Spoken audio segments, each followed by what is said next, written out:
Hello and welcome to today's tutorial video. Today we're going to show you how to change the batteries on a Drive Medical Spitfire Scout mobility scooter. It's very easy. All you need is a 6-inch Phillips head screwdriver or something longer. And what you want to do is first take the seat off, just like this. Pops right out. You just need to pull straight up without tilting in any direction. And then just grab the battery box by the handle as shown here. We're going to take the battery over to our bench and begin to take out the 8 screws that you'll need to take out in order to open the battery box. So as you can see, we have our screwdriver.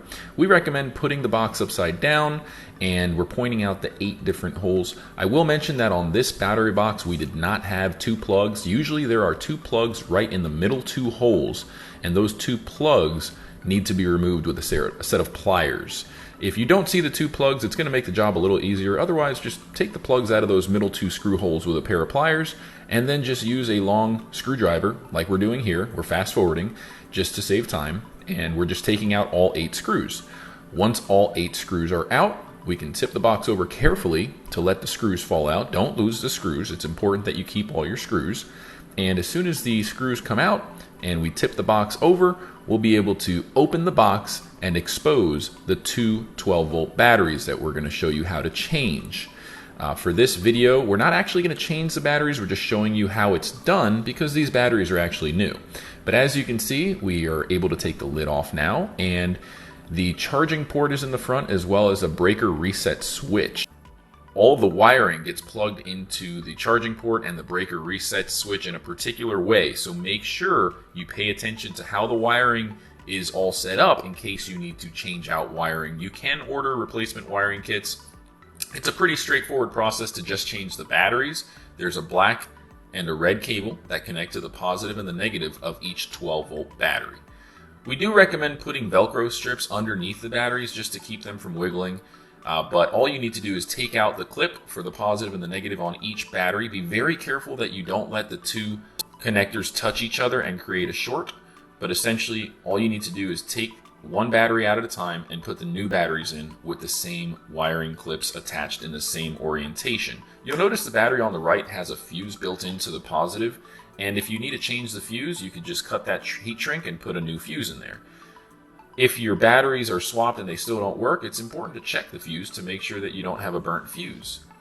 The batteries provided here are 12-volt, 12-amp-hour, non-spillable lead acid batteries.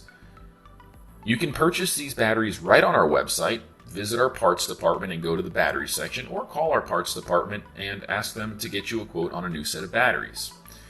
As mentioned, the process is pretty straightforward. Again, all you need is a Phillips head screwdriver, and you just need to carefully change out the batteries and make sure that the red and the black clips are in the same position when you take the old batteries out and put the new batteries in.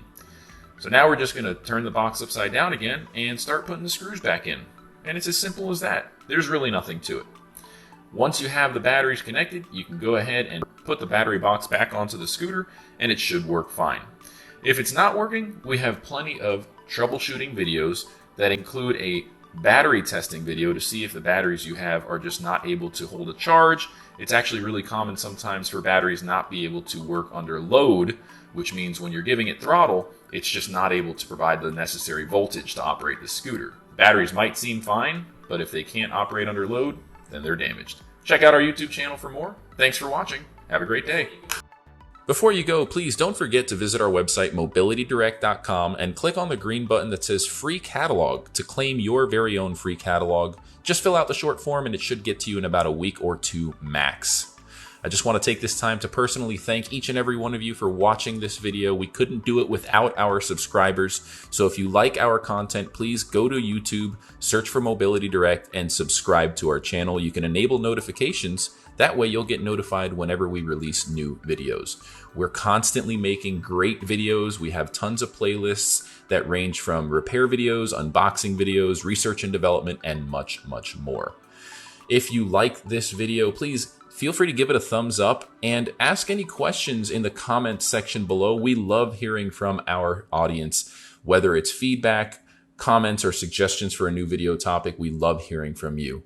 None of this could be done without our loyal audience. We hope to hear from you. Thanks for watching again. Have a great day.